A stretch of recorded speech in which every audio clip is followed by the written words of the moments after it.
Percaya atau tidak, hampir semua masalah di negeri ini berpunca daripada satu racun lama, rasuah.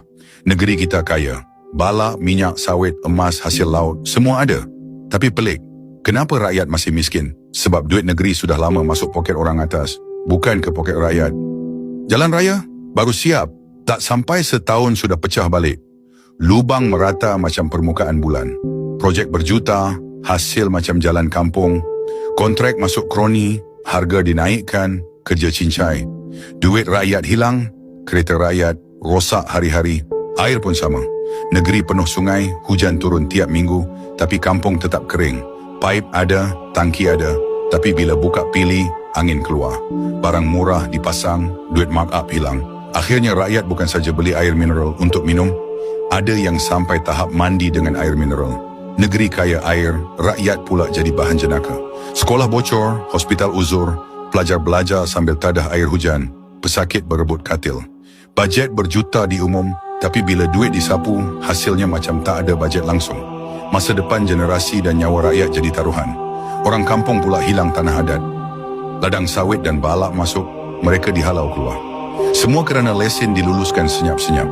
Hutan botak, bukit runtuh, sungai keruh macam teh tarik. Bila banjir, pemimpin kata bencana alam. Padahal semua tahu, itu bencana rasuah. Wakil rakyat pun sibuk jadi tauki projek. YB rebut tender, supply barang, cari kontrak. Bila YB pun jadi businessman, siapa lagi tinggal untuk jaga rakyat? Politik pula macam pasar malam. Hari ini janji untuk rakyat, esok lompat sebab ada harga lebih tinggi. Adun jadi barang jual beli. Masa pilihan raya, rakyat diberi gula-gula. Ada duit minyak, ada duit sagu hati. Semua tahu itu rasuah pilihan raya. Rakyat dipujuk dengan beberapa ringgit, tapi selepas menang, berbilion duit negeri disapu. Kuasa rakyat ditukar dengan janji kosong. Bila ada yang melawan, terus kena serang cyber trooper berbayar. Akaun palsu, komen fitnah, spin cerita. Yang salah nampak betul, yang betul ditenggelamkan. Semua untuk jaga bos, bukan jaga rakyat. Dengan rasuah, kes besar pun boleh disenyapkan. Skandal yang patut masuk mahkamah boleh hilang entah ke mana. Yang kaya makin kebal, yang kecil makin ditekan. Rasuah bukan sekadar duit hilang, ia rampas tanah, rosakkan hutan, bunuh peluang anak muda. Lebih parah, ia bunuh keyakinan rakyat. Bila rakyat hilang percaya, negeri makin nazab.